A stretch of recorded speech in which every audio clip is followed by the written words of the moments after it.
Hi, Dupe. Your bio reads a lot Thank of, you.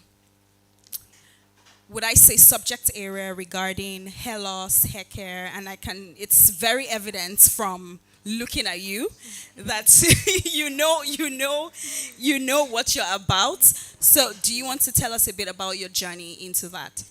Okay, so my journey into hair, I don't want to say it was accidental, but it wasn't with intention at the beginning, to be honest. It started off with me just really wanting to know about my hair, care for my own hair, because I had hair when I was younger. My hair was thick. It was always difficult to manage. In fact, from in my younger years, until I was about probably 14, my mom cut my hair short. Like I always had the boy haircut because it was just difficult for her to manage and she wasn't really into it. So from when I was about 14, then I had to personally take responsibility of my own hair. It was a case of if you want to grow your hair, you have to learn how to manage it yourself. I wasn't allowed to relax my hair or anything like that. So until after secondary school, so it was a big deal for me at that point. And then when I was about 17, I had older sisters and older cousins. One of my cousins, she took me to a salon for the first, for well, not for the first time, but a nice salon. And I had an amazing service. Like they did my hair was moving. And I thought, oh wow, I've never seen my hair like this. And I thought, okay, I would like to do this again. And then I was at university. This was in the UK. I would travel from Birmingham to London every few weeks, and then it was so expensive as a student. And I thought I can't keep doing this. So I started learning for myself how to do my own hair. And I found whenever I went to other salons, they did not get what I wanted to do. So I kept wondering, okay, so why is it that I went somewhere and it was amazing, and every time I go there, it's amazing, but when I go to other places, I never get the result. And I wanted to know, okay, why is it that other people in stylists are not getting what I want? And I learned how to do it myself. And I thought, okay, if I can learn it, surely other people can learn it as well. And then I finished university, started working in a corporate job, and I hated it. I really hated it.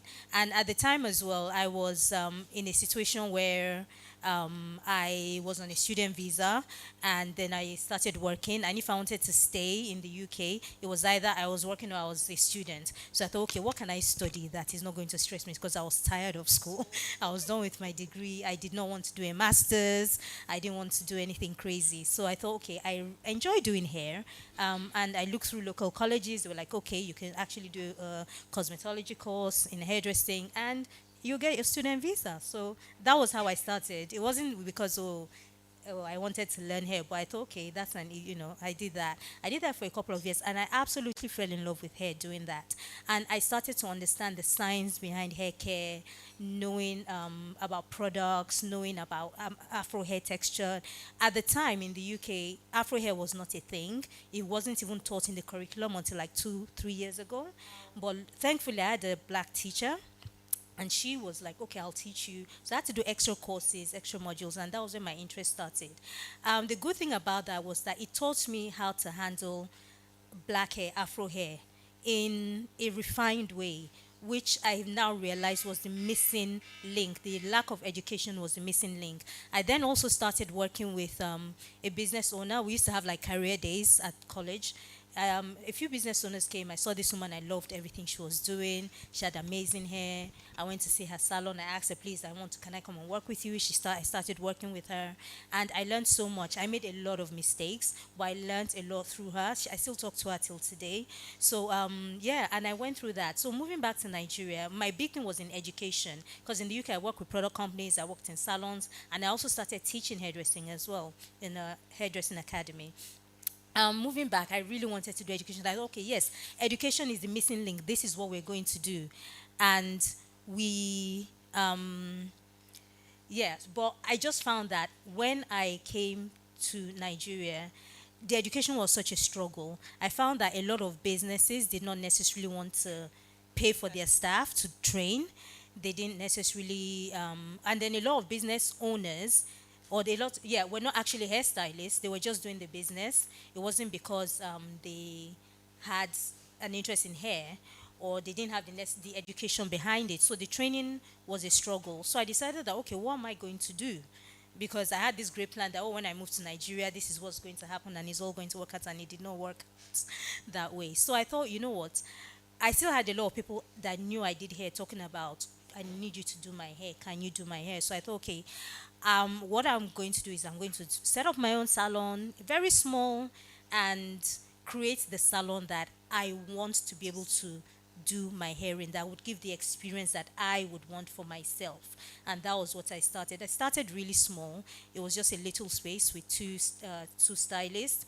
And thankfully, within months, we grew rapidly. We had to expand our space, and then by the following year expand again into, a bigger space, and it's just gone from that. I did that for about 5 years, and then 5 years ago I decided to open a second location because the demand was a lot at the time. I opened a second location. Along the way, I did a lot of training. I would, educate people, do training classes, and then I also started a hair care line, product line. Why I started that, how that came about was because when I started again, I would bring products. I would travel. Whenever I traveled, I would bring products with me. But whenever I ran out, it was always a struggle about how to find more products. I would try buying locally. I would find someone I could buy. I even partnered with a big hair brand at a point, and they were, they had products for us. We branded the whole salon with their logos and everything. We signed up with them. Yeah, we're going to be known as this. We're going to be using their products and all. And then about 2 years, not even up to 2 years, maybe like a year into the whole thing, it fell apart because they had the issue of Nigerian economy, shipping into the country for like 9 months. They couldn't get products into the country, so we couldn't get Must have products been a either. nightmare for your Exactly, and business. people already knew that. Oh, we're saying it was an American, a U.S. Hair company. We're saying, oh, I don't want to call their name. We're like, oh, we're affiliated with this brand. We use their products. So people will come in. Our whole salon was branded. People would come in saying that, oh, but you're affiliated with this brand. Where are the products? And we did not have the products. So I thought, you know what, we cannot keep doing this. And then even trying to bring in products, it was just getting more and more expensive. How many times could I travel? How many luggage suitcases am I going to carry? It was just costing too much. Naira was tanking. Fluctuating. Yeah, so it got ridiculous. So I went back into, I had done a bit of formulation when during my hairdressing course. Went back and did more certifications on that, and then I started collaborating with companies with formulating to design a proper hair care line. And then I did that, and then we started formulating ourselves as well, and we've just gone on that. And yeah, we're here today, and Tasala will be 10 in June this year. So I'm really Wow. happy Can we to see please put that. hands together for that? Thank you. Fantastic. So, from starting with two hairstylists to where you're at now, even, I mean, I've never done my hair at your place, but I know of Tasala. My goddaughter makes her hair there before, there was a relocation. And so even the kids know of Tasala. They know the name. They're able to call the name.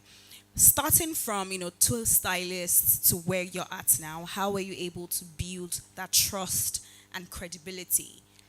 I think when I started, one key thing for me was, again, wanting to build the sort of business that I would want to go to experience. Thank you, myself. It was important to, and I was really keen about education. It was important to be transparent. So I was very transparent about our processes. When clients come, I'm showing you what products I'm using in your hair, how to use it. If you tell me you're not, it's only one time you're going to come, it's fine. I'll give you everything you need for your hair. So education was very key, making sure that clients understood what they needed for themselves. And because of that, it wasn't a case of, because I found a lot of salons back then, they were holding on to knowledge, or stylists wouldn't want to tell you what products, they'll be using bottles and there's no name on the bottles, and you ask them, okay, what are you using? And they're very funny about it, and they don't want to tell you. And I thought, you can't do that. So I was telling people, this is exactly what you need to be doing. If you can't come to the salon, it's fine. You want to do your hair at home, these are the steps you need to follow. This is how you're going to manage it. Even till now, I tell people, if you can only come for treatments once every 6 weeks, it's okay. But every 2 weeks or every week, do this at home. find what works for you. So we're able to do that. And then with my staff as well, because we started getting busy, I was very intentional about training. Training is a big thing for me. I'm always training. So it was always also about trying to teach them as much as I knew. So it was becoming too much for me. Only me, I cannot do everybody's hair. So I have to train them to be able to do as well as I can, if not better than I can. Most of my stylists now are better than me, honestly, as better than I could, so that they could take the load off me. So once they could do that, and clients started trusting them, I started stepping away from certain clients, and they could take over, or any new client coming in, they would be introduced to them. Yes, I'll oversee you, I'll do the consultation, or I'll stand with them whilst they're doing it, but I started telling them, you know what, you need to move. So delegating a lot of what I was doing was so important. And eventually I was actually able to step away from the salon altogether. So you mentioned something about, not gatekeeping the knowledge of how to take care of your hair. That's for your customers. Was there any risk of, that affecting your business if they're able to do this by themselves? Why do they need to come to you? So I feel like there's a place for professional service, but I honestly feel like everyone should be taking care of their hair at home. I feel like here everyone is too dependent on salons and on stylists, whereas you need to actually take some personal responsibility for your own hair. And I feel like that is where a lot of people struggle with their hair, because most people don't know their hair. So I always insist on, even if you're going to wash it once a month, feel your own hair, put your hands in your hair, and get to know your hair for yourself. Because if you don't come to me, tomorrow you may move somewhere else.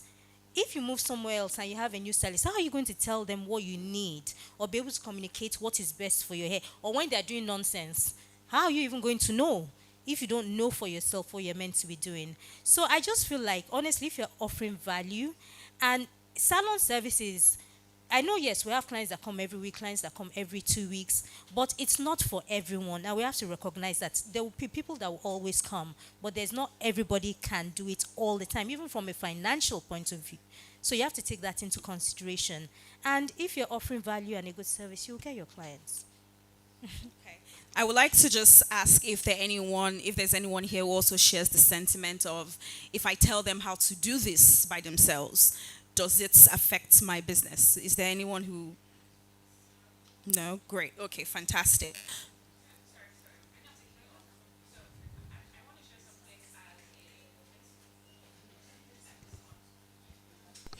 Okay, I want to share something as a consumer.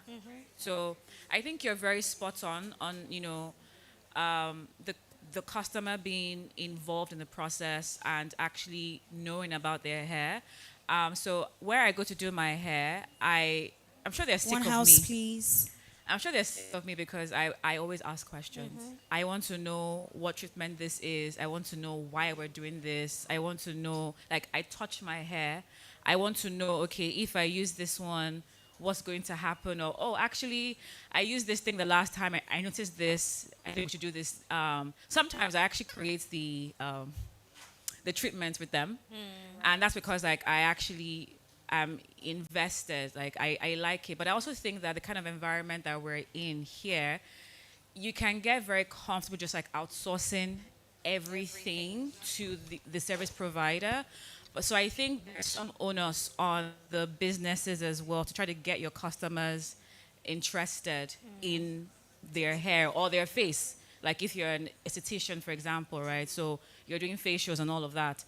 Ideally, your customers should be taking care of their face, and they should know, okay, vitamin C serum affects me this way, or, oh no, retinol does this, yada, yada, yada. So continue.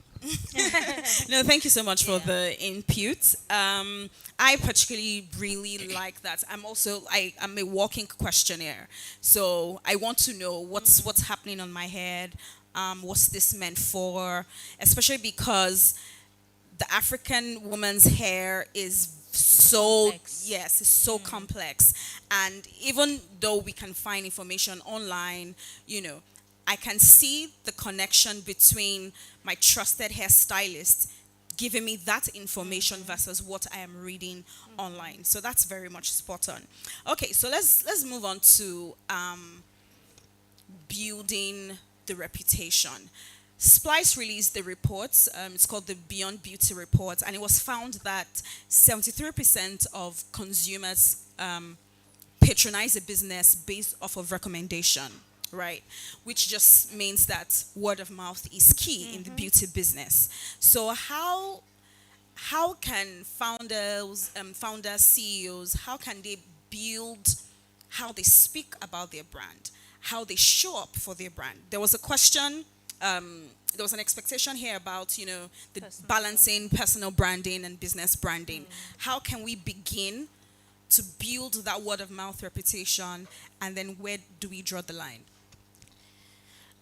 Well, about building your reputation, I think first of all, it's important to know your business and know what your business stands for, know what you want your business to be seen as, and be able to communicate that as well.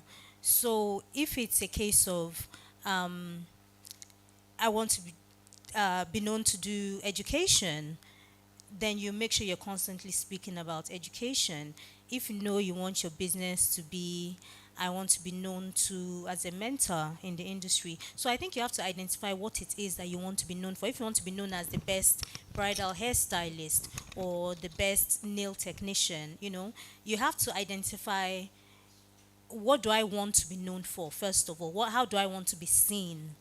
And then start to craft that narrative. Sometimes it happens not necessarily intentionally, because a lot of times when we're doing these things, we don't really know.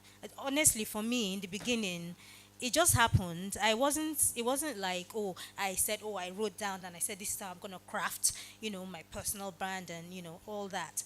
But I feel like if you're being true to yourself and you're being authentic in what it is that you actually really care about, it'll reflect in your business, and you start to find the like-minded people that will connect with you.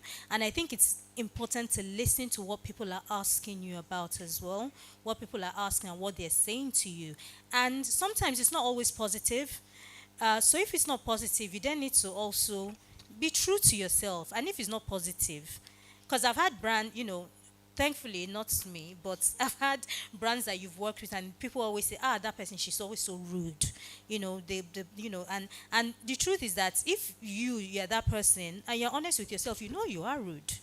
So, but you don't want your business to be seen as rude. And a lot of people will say, once they know that of you, they'll be like, that is how they are. And then any slight mistake that happens in your business, they'll be like, it's a reflection of the owner. Even though everybody makes mistakes, and it's going to happen, whether, even to the best of people.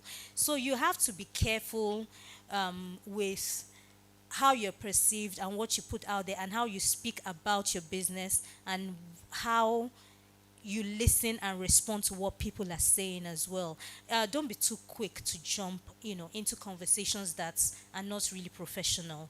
It may not be about you. It may not be about business. It may just be your thoughts. I always say that when you have a business and there's outside things going on, yes, everybody has personal thoughts and personal opinions. But when you jump in on an issue, even when you're doing it as a person, people will tie it to your brand. Yeah. So when you're discussing something and it's derogatory or it's insultive, it may just be you responding. But once people know that she's the owner of that place, it already gives a perception of who you are, of what your brand stands for. So you have to be careful and understand what your values are, what you stand for, and how you want to be perceived is really important. Okay, so how do we then find a balance between founder-led marketing? Because recently we see a lot of founders get in front of the camera trying to build some personable experience for their brands, and in the event where the founder's personality differs from the image of the business that they're trying to project, is what would you say is advisable for the founder or CEO to do? Do you suggest they have a different face in front of the camera? What would you say? Yes, I think so you can decide that you want to build your business brand, without building your own personal brand tied to the business. We have a lot of faceless brands, and we have a lot of brands as well that you really just don't know who the owner is. They have, a face to the brand, and it's a choice that you make. It's not a one size fits all situation, because not everybody wants to be in front of the camera.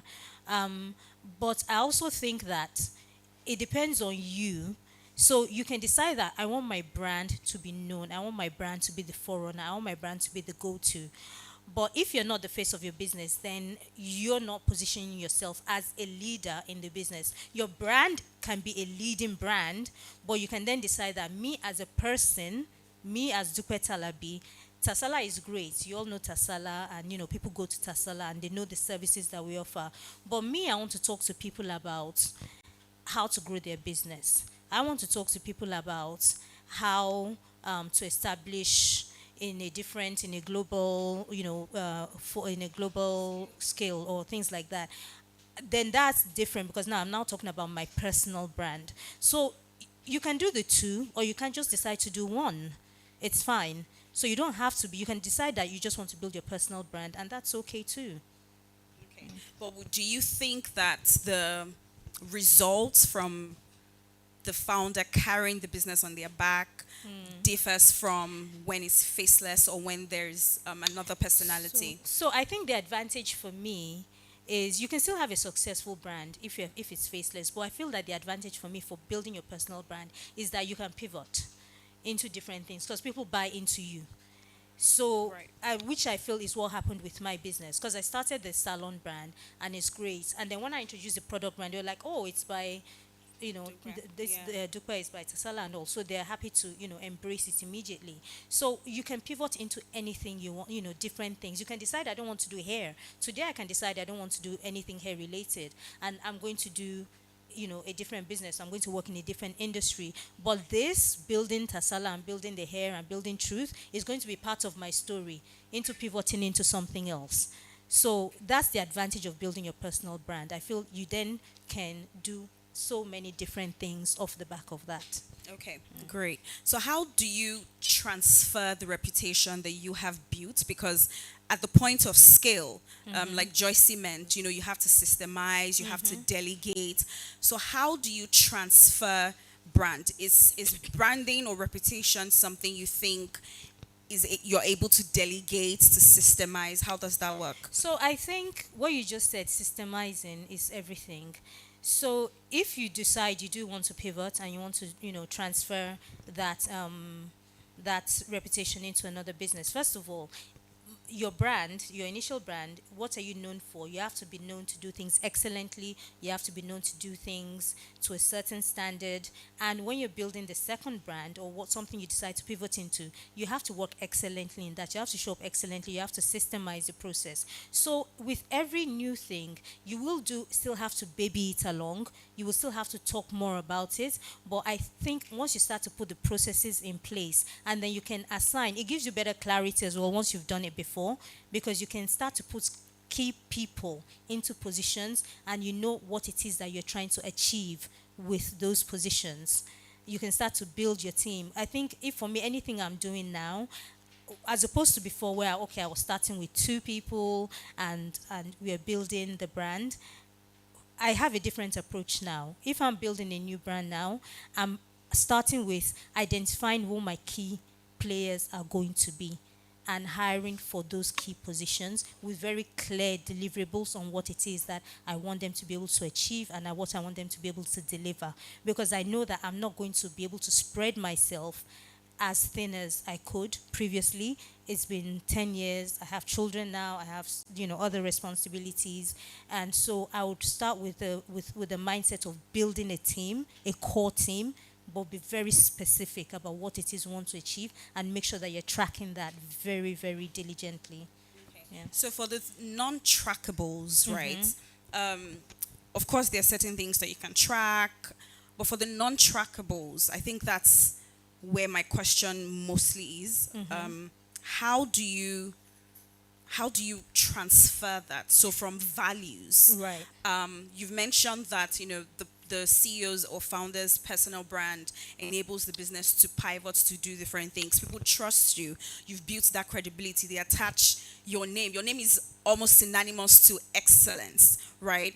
But then in the event that the founder isn't at the forefront or is not able to be at the forefront, how do we transfer those seemingly non-tangibles to the team? I think it's important in terms of how, and it's how you communicate with your audience. Your brand has to have a voice. It has to sound, you have to know who you're targeting or who it is that you want to be speaking to. So when they're reaching out to you, what information am I giving out to them? When they're reaching out to me, how am I responding to them?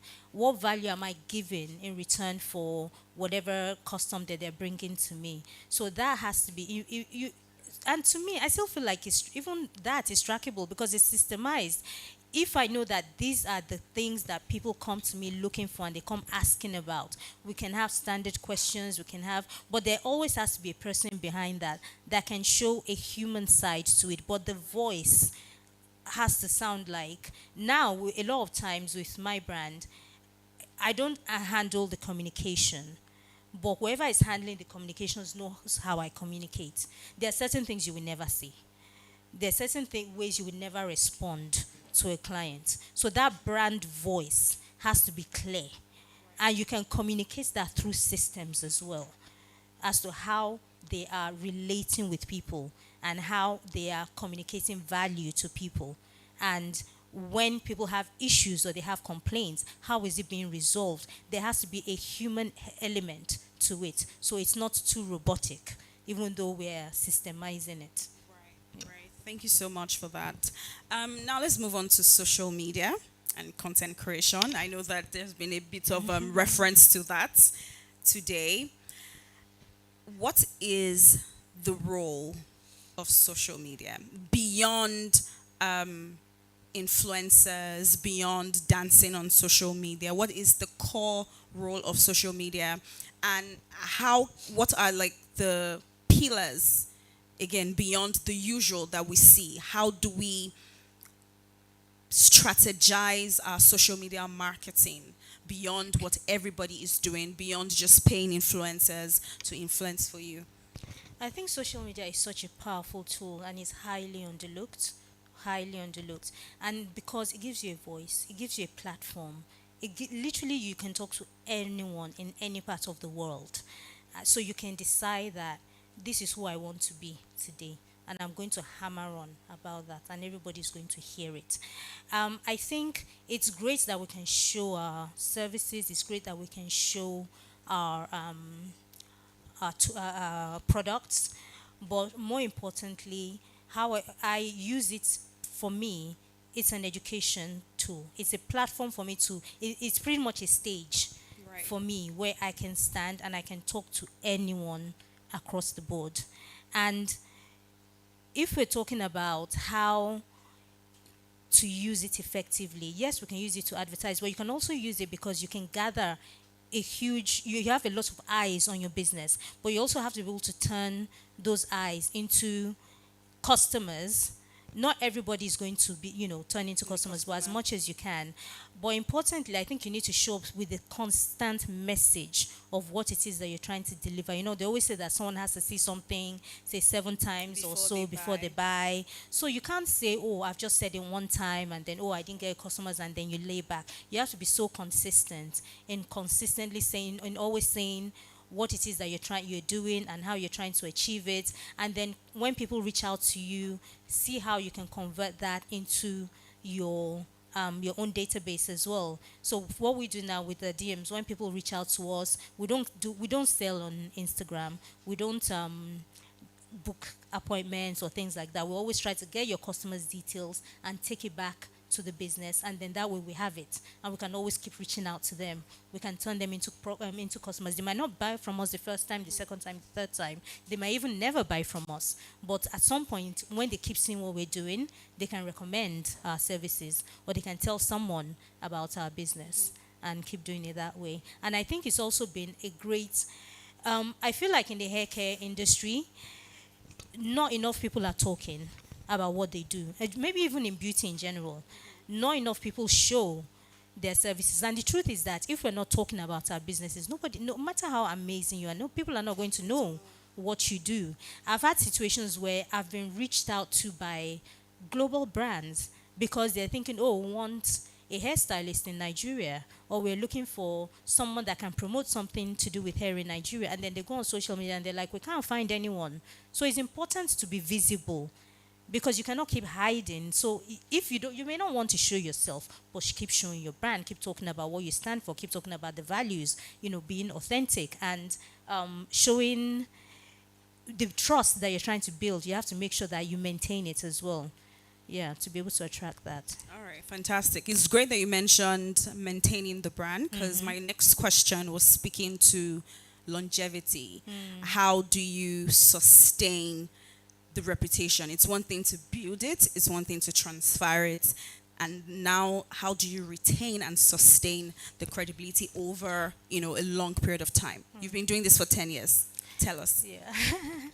I think maintaining it requires looking at your business processes very stringently because it goes beyond just talking to your clients and what you show on Instagram or on social media and things like that.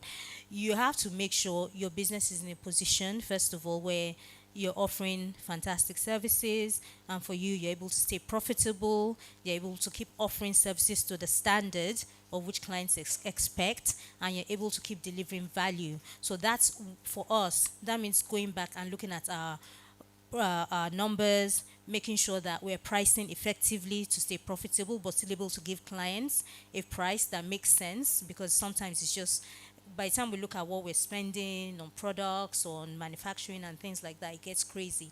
And if you're able to structure your business and you're able to deal with the tangibles, the processes, you can effectively then think about how to continue operating in business. Because a lot of times why we get bogged down, or you start well and then you get overwhelmed, is because we don't put processes in place for the actual business. Instagram is great, social media is great. You can have a post and it'll go viral, and you have a lot of requests coming in. But if you're not going to be able to meet the demand, or when you have 2 clients, you're dealing with it great and you can go viral and all that, but then when you get 10 clients, they come and the services decline, then it now deters you from, oh, maybe I should just stay with my 2 clients and I don't want to grow beyond that. But think about, instead of having 2 clients, you can have 10 clients. But you have to put the systems in place with the 2 clients to make sure that if you have 4, I can meet it. If I have 6, I can meet it. If I have 8. And that then goes into your team as well, making sure that you're being able to delegate effectively, making sure that you're able to monitor what they're doing, and making sure that your standards and your services are able to be delivered to a certain level so you can accommodate expansion. Thank you so much. Thank you so much. Do we have any questions in the house? You have a question. Okay, we have, not yet, okay, but we have one over there. Hi. Hi. Hi.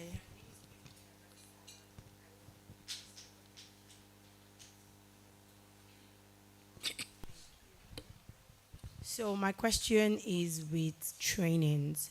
Do you have a training bond with your staff? I would like to know that. And what challenges did you encounter with training? Because it's easy to say you want to train, and then people have different intentions when joining. So for our basic skills training, I don't have a bond with my staff, and that's because I want it to be accessible to everyone from when they walk into the door. Once we employ you, you will by default go through a basic training, which is for 6 weeks, before we actively leave you unsupervised with clients.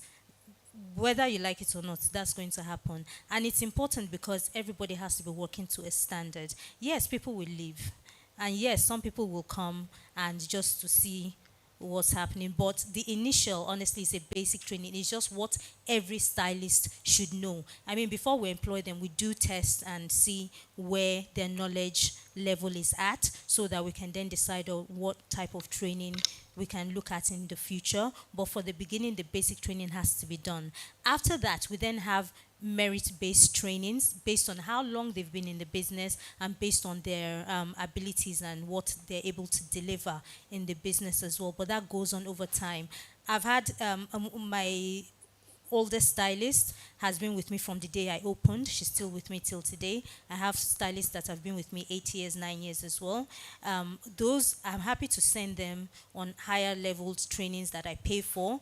And even still, I still don't put a bond on it, because I honestly don't want anyone to feel that they're tied to my business or that it's a do or die affair.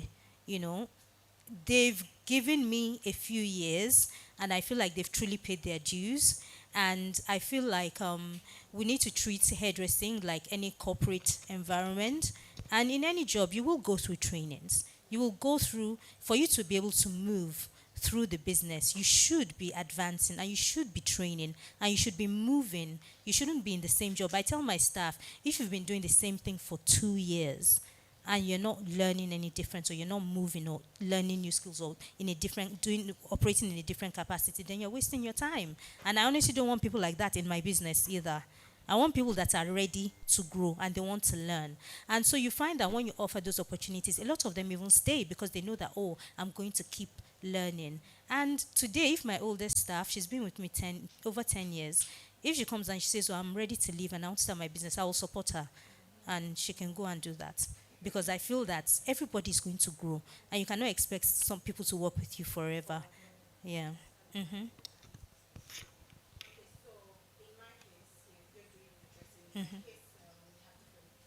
Sorry, the mic. Mike, please. So we have tattoos, we have piercings, we have lash technicians and all of that, and then I don't do everything. Yeah. So sometimes it costs me a lot more to train someone on tattoos or have them do some things and all of that. So that's why I asked about training bonds, because sometimes you train them, they go for training for a year, and then they don't work for like 2 months after the training. Do you understand? Because they feel like everybody nowadays wants to be their own CEO. Do you understand? So I have to. Yeah, I get what you mean. And one, as you see, another thing I always talk to my staff about is the cost of doing business. Look, I'm very quick to tell you, man, it's expensive to do business. It's not easy to set up a salon. There are days that I'll show them the cost of what we are buying because they cannot afford it. They can't afford to do it. And a lot of times clients are coming because of the environment, the quality of products, and the service, the reputation that they're coming for. I've had stylists that will go and say, oh, they will do that, they will disappear. And some of them come back. I've had like 3 that have come back and said, please, can we come back? Honestly, because they realize as well, you think, oh, they look at it and think, oh, you're doing a service. The client paid 96,000. That money can be going into my pocket. But when they go and they try to do it, they cannot do it. They can't do it. So I'm transparent about that with my staff as well. This is how much it is costing. And sometimes I'll show you that in a service. By the time we've done it and removed everything, maybe it's 5,000 that is left. So if you like, go and do it, it's only 5,000 that you make. Meanwhile, by the time you calculate your salary, you're making more than that. Yeah. So, yes, you have some people, yeah. And again, what you see, because you said something about they will train for a year. Why are they training for a year? Nail technician. So you learn on the job. So sometimes I don't really want you to, because I don't do it. I'm not. I would want you to intern there. So I'm for you to be there, working for a while, so that you get my clients. Okay. And you're not learning on my clients. Okay. Yeah. So what I do for situations like that is, first of all, for me to send someone on a training of that length of time, they have to have been working with me for some time. If they're going to, I would rather pay a bit more and get someone with experience. So you're bringing value into my business. I'm not going to train you in another to go and intern somewhere else at my expense. So I would rather get someone. I would do nails as well. I have people that are more experienced. Hire them. Yes, I'll pay them a bit more, but their job also is any new person that is coming, they're going to train that person. So automatically, the money I will pay to train outside, I would rather pay my own staff. And at the same time, they're training new people that are coming. So even if I train 5 people, okay, 2 can go, at least I'll still have 3. Yeah, but they will be working in the job and they're making money for me, not outside. Yeah. Okay. Thank you so much. We have another question. Oh, okay. Here and then. Hi, ma'am. Hi. Okay, so I have, the question, right? How are you able to how are you able to go from being a salon owner to a bridal stylist? To bridal hairstylist. Okay. And also, I wanted to ask, how are you able to convert your clients, because there are 2 different clients now? How were you able to, were you able to convert them to your salon, infuse them together? So Or which clients are you talking about? the bridal hairstylist Bridal client, hairs, okay. yes, down to Okay. the salon. Okay, so let me tell so bridal hairstylist came from before I opened the salon. Yeah, so one of the things that why I said gave a bit of that backstory about my training was that the beauty of being able to train the way I did was that I was able to learn how to style hair, black hair, natural hair, but style it in a soft way. Because I found that when I started doing hair, people that had natural hair, one of the things that stood me out was that people that had natural hair that wanted to wear their hair for their wedding, a lot of stylists were telling them, you need to relax your hair for your wedding. Or they say, oh, the only style we can do for you is gel packing. And it's like hard and, gelled down and all that. So one of the things I knew how to do again was how to handle hair and how to style hair. So you can style hair in a way that is soft and is styled without it looking, yeah, too stiff and too gelled. So your hair can be pretty. You can do nice updos. You can do nice roll-ups. You can do nice buns that doesn't look too stiff. So that was one of the things for me that thankfully put my name out there. And also this was at the beginning of when Bella Niger was, doing weddings, and, a lot of times we'll do, when we did weddings, collaboration is fantastic because I was now, talking with makeup artists, photographers, when you're doing bridal jobs, so everybody tags you, and then obviously when Bella Niger will post, they'll put all the tags. So that was a great opening. There was something else that I did. I had, through all these things as well, I had an opportunity to work with a couple of magazines. I actually pitched myself to them. So I was doing Genevieve and I was also doing TW, Today's Woman. For Genevieve, we did their front covers for about a year. So free of charge. I didn't charge for it. Yeah, and it cost, yeah, it was tedious and it was very annoying. I'm not going to lie to you. But by the time I said to them, okay, I can't do it anymore, I could say we had at least 12 covers that I could say were stylists. We did the hair and we're able to meet celebrities and things like that. So we would do their hair. They'll be like, oh, I like how you did my hair. What's your salon? They would come and things like that. With brides, another thing that we did was for every bride that wanted to book with us, it wasn't just about styling their hair on the wedding day. All my brides till today, they have a treatment, a salon experience before the wedding day. They all have to come to the salon. So beyond the consultation and everything, we tell them free. We don't charge you. I mean, obviously, it's added into the cost of bridal hair because bridal hair is more expensive. Yeah, but we give them a free treatment. So they come and they experience the salon. So they will come, we'll give them a wash, we'll detangle their hair, we'll prep their hair for the wedding day. It makes it easier for us as well because I know what their hair is going to feel like on the wedding day, and I can make sure that they've not added any products or anything that's going to mess up my styling, because we want their hair to feel a specific way. So we give them a salon experience, and a lot of them do come back. What we do for some that don't, because sometimes I'll have a stylist, a bride, I'll say, oh, I can't come into the salon, maybe I have a 3-in-1 wedding or something, or I'm going to tie gili, or I'm traveling. And I say, that's fine, but I'll still keep that service for you. Whenever you're ready, come and have that service. And that service is for them. So some will come, okay, after the wedding, or I'm going to go on my honeymoon after that. I'll say, come and wash your hair and treat your hair. The treatment part is free. And then they will decide, oh, let me braid my hair as well. So they will pay for that. Yeah, so we always give them a salon experience. Till today, that's standard for all our brides. Yeah, so that's a good way of introducing them to not just your bridal hair experience, but yeah, the salon as well, and products, because we always recommend products and we tell them, yeah, to be using our products. Right. Thank you so much. I want to quickly add to what she said. So I'm also a marketing professional. That's my day job. There's a term we call upselling or cross-selling.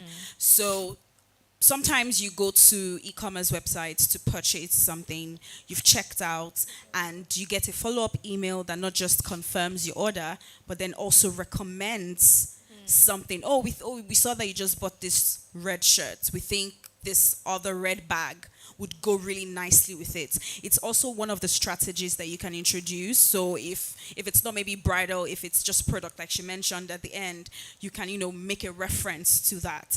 And to get started, it could be either heavily discounted or just like an add-on, just to keep them within your ecosystem. So beyond the flagship business that people know, what are those other businesses within the main business that you want to carve out to be able to retain your customers? Yeah, I hope that was helpful. All right, so next question, please. Okay. Is it working? And that's okay. God, I beg liar. Okay, I am Dupe, and well done. So I wanted to ask 2 questions, and this is off of what someone had said in terms of when you were asking about expectations. Someone had said something about mentorship in the industry, and I feel like the immediate answer that came to my head is peer-to-peer mentorship, because that's something I'm very heavily invested in. Ngozi is here. We went to the same beauty school, and she started doing peels. She started doing peels before me, so I went to Ngozi and I was like, oh, so I'm very big on that. I find that sometimes there's that whole, I guess my question is, when you learn from your peers in the industry, some people feel that it's for lack of a better word, maybe not shameful, but just like a discounting thing to do on your own personal brand. Like, oh, why would I go to someone's to be your competition? To like maybe do a master class training or whatever, So how did collaboration or just that kind of thing play a role for you? And what's your thoughts on that? I think collaboration is something that we're not using enough. Yeah. Honestly, the beauty industry is not united enough. Yes. Yeah, and we're not tapping each other enough. Yeah. For real, we're not.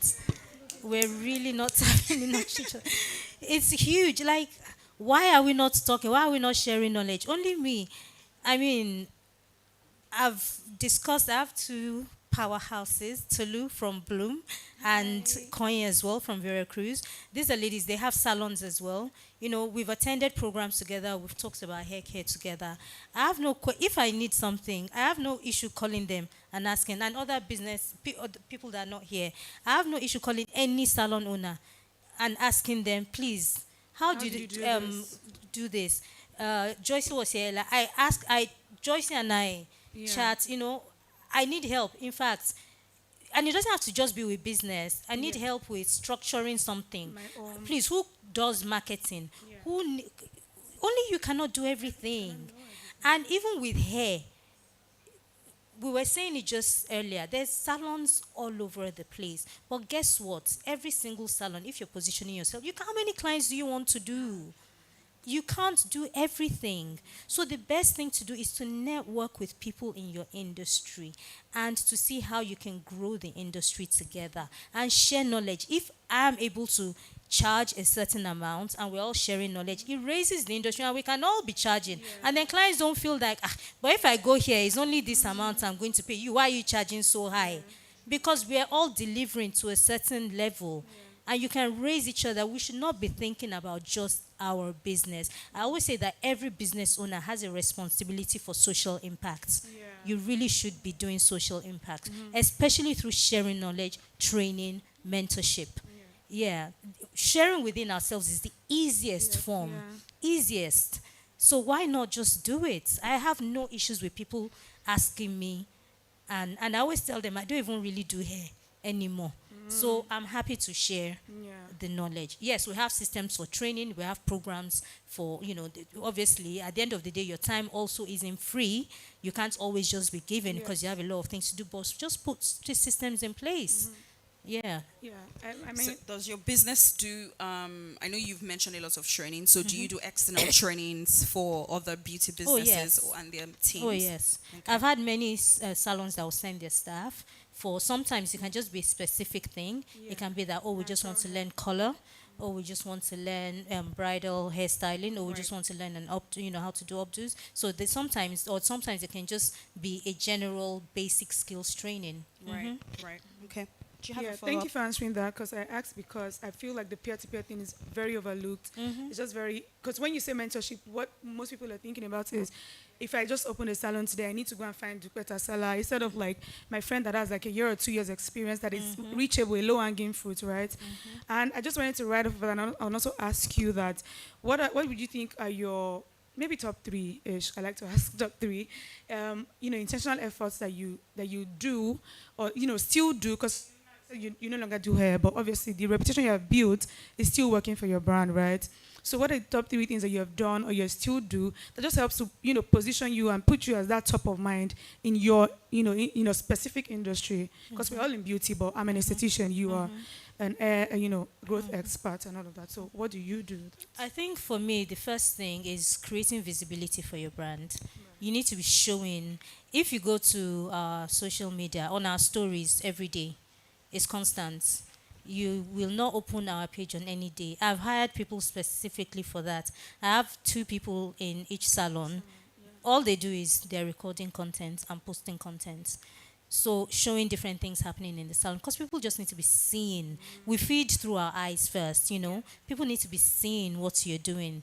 And, we then show things about products, we show things about services, we talk about how to book appointments. So it's constantly going there, showing visibility. And then for you as a business as well, you need to make sure that you are monitoring your business and making sure that your service is excellent. Just a commitment to excellence on all aspects is so important. And the last thing for me, again, you can't get away from training for me. From training yourself, self-development, training your team, and just making sure that you're always in a position of learning. I always say that if you stop learning, then you don't have anything else going for you. So if till today, I'm constantly learning. And I may not be doing hair every day, but I'm still actively in the business, involved with the business and with other things that are attached to the business. All right. Thank you so much. Any other questions? I think you can ask after.